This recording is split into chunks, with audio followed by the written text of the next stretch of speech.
Guys, welcome back. ഇന്ന് നമ്മൾ school crafts video ആയിട്ടാണ് വന്നിട്ടുള്ളത്. ഇത് ഞാൻ കുറച്ച് മുമ്പ് വെക്കേഷൻ ടൈമിൽ എടുത്ത് വെച്ച വീഡിയോ ആണ്, ബട്ട് അപ്ലോഡ് ചെയ്യാൻ പറ്റുന്നത് ഇപ്പോഴാണേ ഉള്ളൂ. അപ്പോൾ ഞാനിവിടെ 5 സ്കൂൾ ക്രാഫ്റ്റ്സ് ഐഡിയ കാണിച്ചിരുന്നുണ്ട്. അപ്പോൾ ഫസ്റ്റ് വൺ എന്ന് പറയുന്നത് നെയിം സ്ലിപ്സ് ആണ്. നമ്മൾ കുറേ കാലമായി ലോങ് വീഡിയോസൊക്കെ ഇട്ടിട്ട്, അപ്പോൾ ഞാൻ കരുതി എന്തായാലും ബാക്ക് ടു സ്കൂൾ ക്രാഫ്റ്റ്സിൻ്റെ ഒരു ലോങ് വീഡിയോ തന്നെ ഇടാമെന്ന്. അപ്പോൾ ഞാൻ നെയിം സ്ലിപ്പ് ഉണ്ടാക്കാൻ വേണ്ടിയിട്ട് ഒരു പേപ്പർ എടുത്ത് ഇതുപോലെ ഒരേ സൈസിലുള്ള കുറേ പീസസ് ആക്കി എടുത്തിട്ടുണ്ട്. എന്നിട്ട് അതിലേക്ക് ഞാൻ കുറച്ച് കവായി ക്യൂട്ടായിട്ടുള്ള ഡിസൈൻസ് എൻ്റേതായ ഒരു ഐഡിയ വെച്ച് വരയ്ക്കുകയാണ്. അതിന് ഏകദേശം മാച്ച് ആവുന്ന തരത്തിലുള്ള കളേഴ്സ് വെച്ചിട്ട് ഞാൻ ബോർഡർ ഡിസൈൻ കൊടുക്കുന്നുണ്ട്. അങ്ങനെ ഞാൻ എല്ലാ ഷീറ്റ്സിലും ചെയ്തെടുക്കുകയാണ്.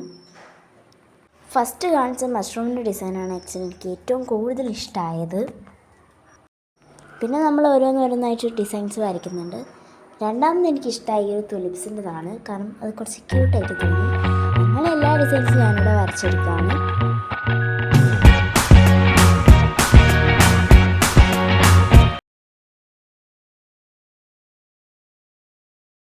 അങ്ങനെ നമ്മൾ ലാസ്റ്റ് വേണം കൂടി ചെയ്തെടുത്തിട്ടുണ്ട്. ഇതാണ് നമ്മൾ ടോട്ടലി ചെയ്ത നെയിം സ്ലിപ്സ്.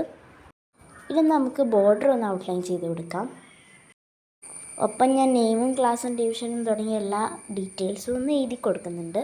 അതിനുള്ള സ്പേസും അത്യാവശ്യം വിട്ടു കൊടുക്കുന്നുണ്ട്. അങ്ങനെ നമ്മുടെ എല്ലാ നെയിംസ്ലിപ്സും ഇവിടെ സെറ്റായി കിട്ടിയിട്ടുണ്ട്. ഇതിനോടൊപ്പം ഞാൻ കഴിഞ്ഞ തവണ ഉണ്ടാക്കിയ നെയിം സ്ലിപ്സ് ഉണ്ടായിരുന്നു, അത് കൂടി ആഡ് ചെയ്ത് കൊടുക്കുന്നുണ്ട്. ഒരു 4 എണ്ണേ ഉള്ളൂ. അതിൻ്റെ ലിങ്ക് ഞാൻ വേണമെങ്കിൽ ഡിസ്ക്രിപ്ഷനിലോ റിലേറ്റഡ് വീഡിയോസിലോ കൊടുക്കാം. അപ്പോൾ ഇത്രയാണ് നമ്മുടെ നെയിം സ്ലിപ്സ് ഉള്ളത്.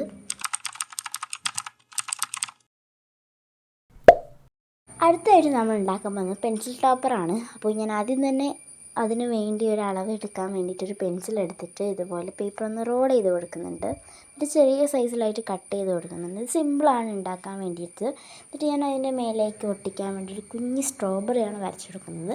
എനിക്ക് ഇഷ്ടമുള്ള ഇമേജ് വരയ്ക്കാവുന്നതാണ്. ഞാനിപ്പോൾ ഒരു സ്ട്രോബെറി വരച്ച് ഇതുപോലെ ഒന്ന് ഷേപ്പിൽ കട്ട് ചെയ്തെടുക്കുന്നുണ്ട്. ഇനി നമുക്ക് ജസ്റ്റ് അതൊന്ന് ഗ്ലൂ അപ്ലൈ ചെയ്തൊന്ന് ഒട്ടിച്ച് കൊടുക്കാം അതിൻ്റെ മേലേക്കായിട്ട്. അപ്പോൾ ഇതാണ് നമ്മുടെ പെൻസിൽ ടോപ്പർ. വെരി സിമ്പിൾ അല്ലേ? ഇനി നമുക്ക് അടുത്ത ക്രാഫ്റ്റ് നോക്കാം.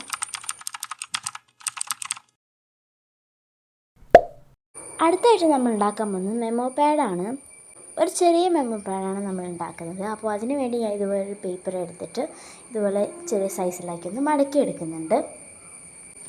അങ്ങനെ എല്ലാ പേപ്പേഴ്സും ചെയ്തെടുത്തതിന് ശേഷം ഞാൻ ഇതുപോലൊരു റൗണ്ട് വരച്ച് കൊടുക്കുകയാണ്. നമുക്ക് വേണ്ട സൈസിൽ റൗണ്ട് വരയ്ക്കും. ഞാനൊരു ചെറിയ സൈസാണ് ഉണ്ടാക്കുന്നത്, ഞാൻ ആദ്യമേ പറഞ്ഞിരുന്നു. അപ്പോൾ ഞാൻ ചെറിയൊരു വാഷി ടാപ്പ് റോൾ വെച്ചിട്ടാണ് ഒന്ന് വരച്ചെടുത്തിട്ട് ചെറിയൊരു റൗണ്ട് അതേ സൈസിൽ തന്നെ അടുത്ത പേപ്പറിലൊന്ന് വരച്ച് കൊടുക്കാം. ഇനി നമുക്കതൊന്ന് സിസേഴ്സ് യൂസ് ചെയ്തൊന്ന് കട്ട് ചെയ്തെടുക്കാം. അങ്ങനെ നമ്മൾ കുറേ പീസസ് കിട്ടിയിട്ടുണ്ട്. ഇനി നമുക്കതെല്ലാം ഒന്നും കൂടി ഒന്ന് ഗ്ലൂ ചെയ്ത് സ്റ്റിക്ക് ചെയ്താക്കണം. അപ്പോൾ അതിന് വേണ്ടിയിട്ട് ഞാൻ എല്ലാ സർക്കിൾസും ഇങ്ങനെ വിട്ടാണല്ലോ ഉള്ളത്, അതെല്ലാം കൂടി ഒന്ന് ഒതുക്കി വെക്കുന്നുണ്ട്. ഇനി നമുക്ക് ഫെവിക്കോൾ എടുത്തിട്ട് ഇതിൻ്റെ മുകൾ ഭാഗത്ത് മാത്രമായിട്ട് ലേശം ഒന്ന് അപ്ലൈ ചെയ്ത് കൊടുക്കണം. എന്നിട്ട് അങ്ങനെയാണ് ഇതിന് മുകൾ ഭാഗത്ത് മാത്രം അപ്ലൈ ചെയ്താൽ മതി. എന്നാലും നമ്മുടെ പറിക്കാൻ പറ്റുന്ന മെക്കാനിസം വർക്കാവുള്ളൂ. അപ്പോൾ ഇതുപോലെ ഒന്ന് അപ്ലൈ ചെയ്തിട്ട് ഒന്ന് ഡ്രൈ ആവാൻ വെക്കുന്നുണ്ട്. നല്ലോണം സ്പ്രെഡ് ചെയ്ത് കൊടുക്കുക. അത്യാവശ്യം നല്ലോണം ഗ്ലൂ അപ്ലൈ ചെയ്യണം. ഇത് നല്ലോണം സ്പ്രെഡ് ചെയ്തതിന് ശേഷം നമുക്കൊന്നത് ഡ്രൈ ആവാൻ വെക്കാം. ഡ്രൈ ആവുന്ന സമയം കൊണ്ട് നമുക്കതിൻ്റെ ബേസ് സെറ്റാക്കി എടുക്കാം. ഞാനൊരു ഫ്ലവർ തീമിലാണ് ബേസ് ചെയ്യുന്നത്. അപ്പോൾ അതിൽ തന്നെ ഇതുപോലൊരു ഫ്ലവർ കട്ട് ചെയ്തെടുക്കുന്നുണ്ട്. എന്നിട്ട് നമ്മുടെ ഈ ഒരു മെമ്മോ പാഡിൻ്റെ സർക്കിളിൻ്റെ അതേ മെഷർമെൻറ്റിലുള്ള ഒരു സർക്കിൾ അവിടെ നിന്ന് വരച്ച് കൊടുക്കാം. നടുവിലായിട്ട് സെൻറ്ററിലായിട്ട് വേണം. എന്നിട്ട് നമുക്കിനി ഫ്ലവറിനൊന്ന് പെയിൻറ്റ് ചെയ്ത് കുട്ടപ്പനാക്കി എടുക്കാം. അപ്പോൾ ഞാൻ സ്കെച്ച് യൂസ് ചെയ്ത് നല്ലോണം ഒന്ന് പെയിൻറ്റ് ചെയ്തെടുത്തിട്ടുണ്ട്. ഇനി നമുക്ക് നടുഭാഗത്ത് ഇതൊരു പേപ്പർ ഒട്ടി പിടിച്ചിരുന്നു അവിടെ, അതാണ് ഞാൻ റിമൂവ് ചെയ്തത്. ഇനി നമുക്ക് ഈ നടുഭാഗത്തായിട്ട് നമ്മുടെ മെമ്മോ പാഡ് ഡ്രൈ ആയി കിട്ടിയ മെമ്മോ പാഡ് ബാക്കിൽ പശ തേച്ചൊന്ന് ഒട്ടിച്ച് കൊടുക്കണം. അപ്പോൾ ഞാൻ ഒട്ടിച്ച് കൊടുത്തിട്ടുണ്ട് ഇതുപോലെ. അപ്പോൾ അത്യാവശ്യം കുഴപ്പമില്ലാത്തൊരു ലുക്ക് തോന്നുന്നുണ്ട്. ഇനി നമുക്ക് ഒന്ന് ഡെക്കറേറ്റ് ചെയ്യാം. മെമ്മോ പാഡിനൊന്ന് എഴുതി വെക്കാം. അപ്പോൾ ഇതുപോലെ കുറച്ച് ഗ്രിഡ് ലൈൻസ് വരച്ചതിൽ കട്ട് ചെയ്തിട്ട് മെമ്മോ പാഡിനൊക്കെ എഴുതി ഒട്ടിക്കുന്നുണ്ട്. ഈ എഴുതി ഒട്ടിച്ചത് എനിക്ക് അത്രയ്ക്ക് അങ്ങോട്ട് ഇഷ്ടമായിട്ടില്ല. അത് ഒട്ടിക്കുമ്പോഴേക്കും അതിൻ്റെ ഷേപ്പിൽ കിട്ടിയില്ല. അപ്പോൾ ഞാൻ ഷേപ്പിൽ കിട്ടാൻ വേണ്ടിയിട്ട് സൈഡ്സൊക്കെ ഒന്ന് കട്ട് ചെയ്ത് കൊടുക്കുന്നുണ്ട്, ഫ്ലവറിനൊന്ന് ഷേപ്പാക്കി എടുക്കാൻ. അപ്പോൾ ഇങ്ങനെയാണ് നമ്മുടെ മെമ്മോ പാഡിൻ്റെ ഫൈനൽ ലുക്ക് എന്ന് പറയുന്നത്. അപ്പോൾ നമുക്കിന്ന് ടെസ്റ്റ് ചെയ്യാം. അപ്പോൾ ഞാൻ ആദ്യം തന്നെ ലൈക്ക് ആൻഡ് സബ്സ്ക്രൈബ് എന്നൊന്ന് എഴുതി കൊടുക്കുന്നുണ്ട്. നമുക്കത് പീൽ ഓഫ് ചെയ്ത് നോക്കാം. ഇതുപോലെ പീൽ ഓഫ് ചെയ്യാൻ പറ്റും, അത് നല്ല സുഖമായിട്ട് പീൽ ഓഫ് ചെയ്യാം. അപ്പോൾ ഇത്രയേ ഉള്ളൂ നമ്മുടെ മെമ്മോ പാഡ്. അടുത്തായിട്ട് നമ്മൾ ഉണ്ടാക്കാൻ പോകുന്നതാണ് നമ്മുടെ പെൻസിൽ കേസ് എന്ന് പറയുന്നത്. ഇത് പേപ്പർ വെച്ചിട്ട് മാത്രമാണ് ഉണ്ടാക്കുന്നത്, ഇതിന് ഗ്ലൂ ഒന്നും വേണ്ട. അപ്പോൾ നിങ്ങൾ സ്വാഭാവികമായും വിചാരിക്കും ഇതിന് ഉറപ്പുണ്ടാവുക പെൻസിൽസൊക്കെ ഇട്ട് വയ്ക്കാൻ പറ്റുമോ. ഞാനും ഈ വീഡിയോ കണ്ടപ്പോൾ ഫസ്റ്റ് തന്നെ അങ്ങനെ വിചാരിച്ചിരുന്നു. പക്ഷേ ഉണ്ടാക്കി നോക്കിയപ്പോൾ എനിക്ക് കുഴപ്പമില്ലാതെ പെൻസിൽസൊക്കെ ഇട്ട് വെക്കാൻ പറ്റുന്നുണ്ട്. അപ്പോൾ മെത്തേഡ് എനിക്ക് ഇങ്ങനെ പറഞ്ഞു തരേണ്ടതെന്ന് അറിയില്ല, നിങ്ങൾ വീഡിയോ നോക്കി ഒന്ന് ചെയ്യുക. അപ്പോൾ ഞാനിവിടെ ഒരു ഗ്രീൻ കളർ പേപ്പറാണ് എടുക്കുന്നത്. എന്നിട്ട് ഇതുപോലെ ഒന്ന് അങ്ങോട്ടും ഇങ്ങോട്ടൊന്ന് മടക്കി കൊടുക്കണം. എന്നിട്ട് രണ്ട് സൈഡ്സിലും ഇതുപോലെ ത്രികോണം ഇങ്ങനെ മടക്കണം. അതുപോലെ തന്നെ മറ്റേ സൈഡിലും ചെയ്തെടുക്കണം. ഇതെനിക്ക് എങ്ങനെ എക്സ്പ്ലെയിൻ ചെയ്യേണ്ടതെന്ന് തീരെ അറിയില്ല, അതുകൊണ്ട് നിങ്ങളൊന്ന് വീഡിയോ ഉള്ള മെത്തേഡിലൊന്ന് ചെയ്തെടുത്താൽ മതി.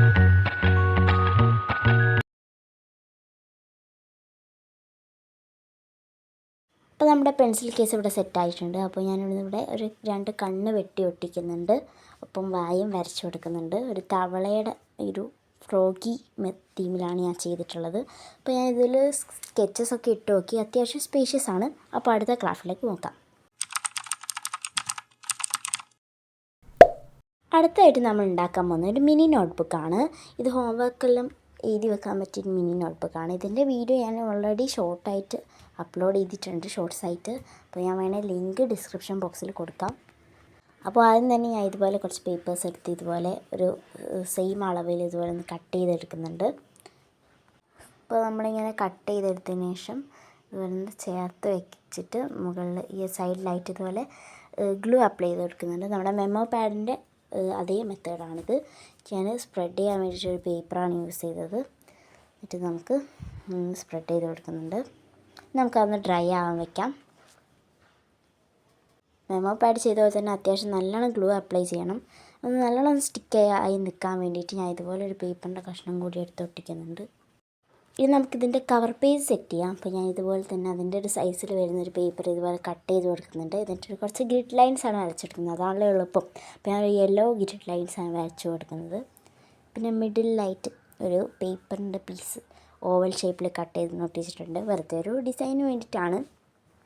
എന്നിട്ട് അതിനും യെല്ലോ കളർ വെച്ചിട്ട് ഒന്ന് ബോർഡർ കൊടുക്കുന്നുണ്ട്.